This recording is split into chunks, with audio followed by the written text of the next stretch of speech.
Assalamualaikum warahmatullahi wabarakatuh. Waalaikumsalam.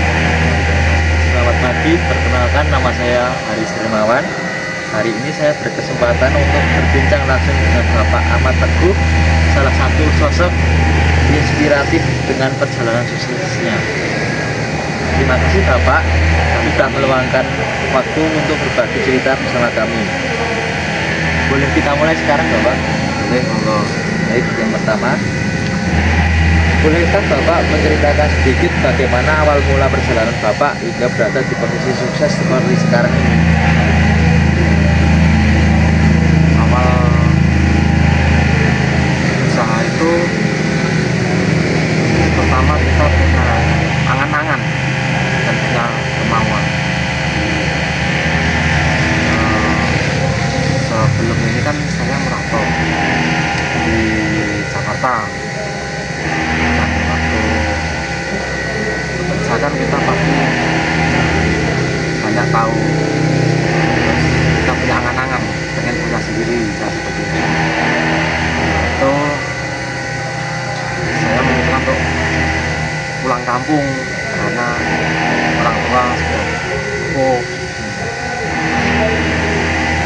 Begitupun saya udah angan nanti pengen punya usaha bengkel.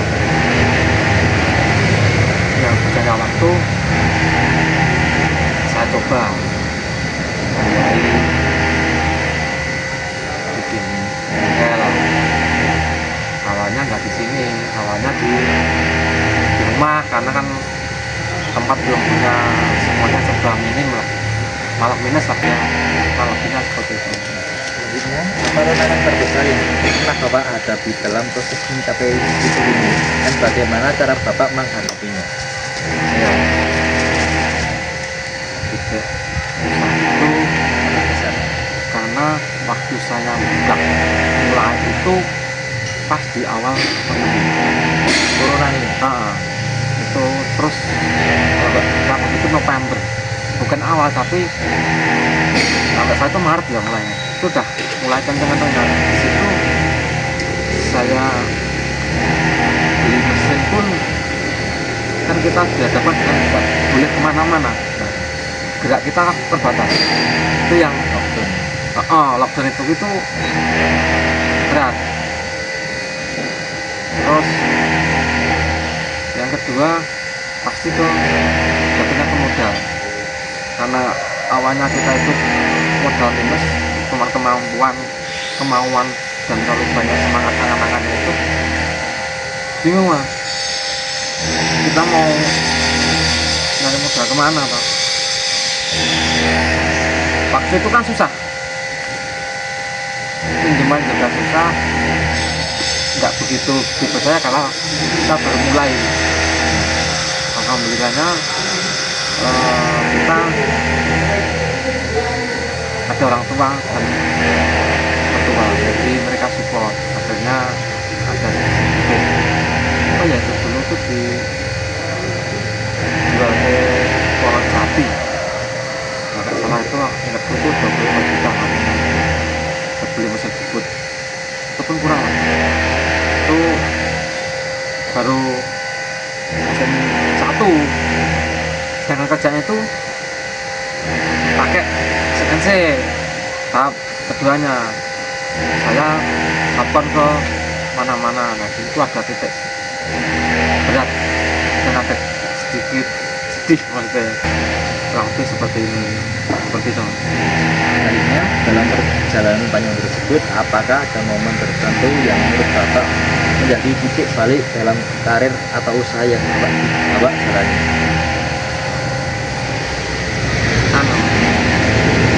Karena saya senang dulu. Dengan senang itu, kalaupun banyak kendala atau ujian lah ya, kalau agama itu ujian, kita peka. Sampai punya hobi, walaupun nanti akan gagal atau tidak ya, karena hobi pasti akan dikejar. Ngejar hobi itu kan naluri. Ya, orang senang.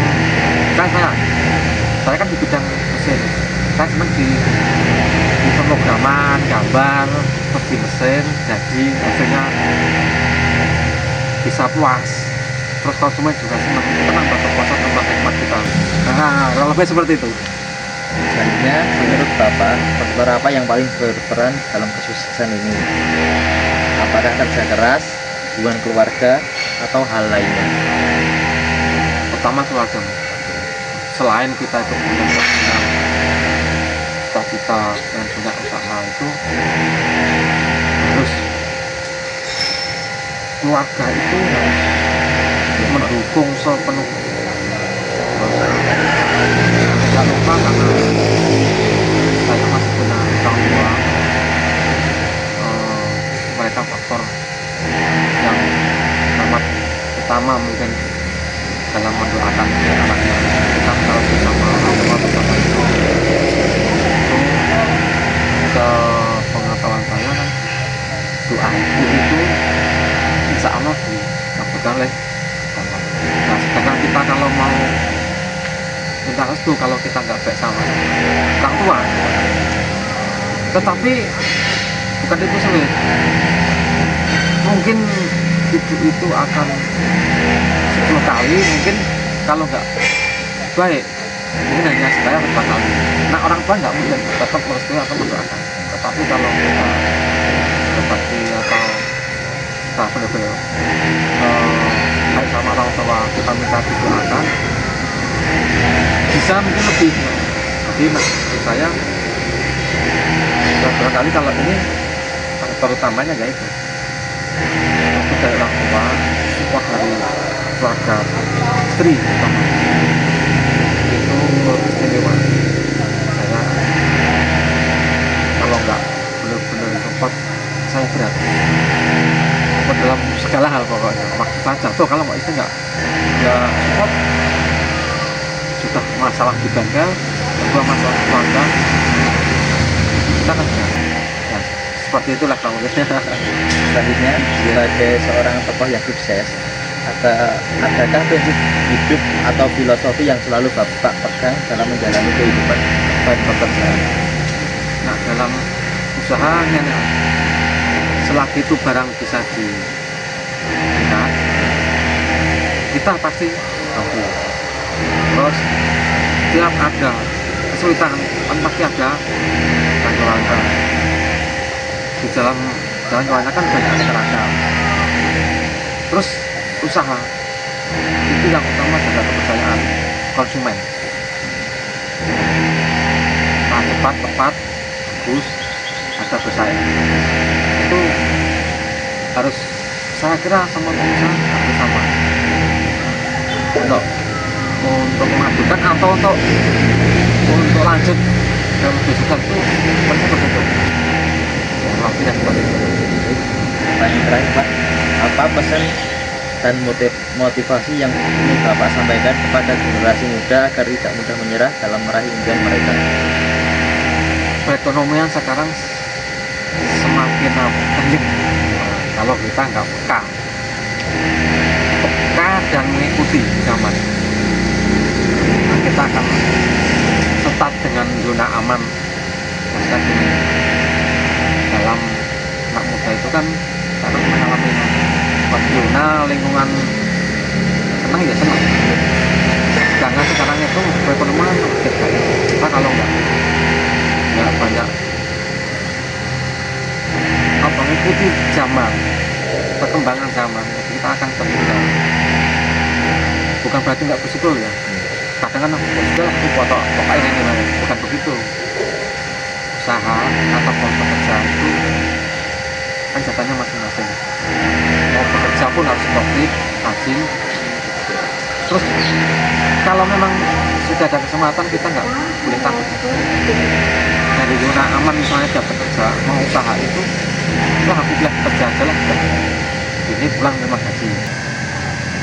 Terima kasih Bapak atas waktu dan kesempatan yang telah diberikan pada hari ini. Semoga kisah Bapak bisa menjadi motivasi bagi orang banyak.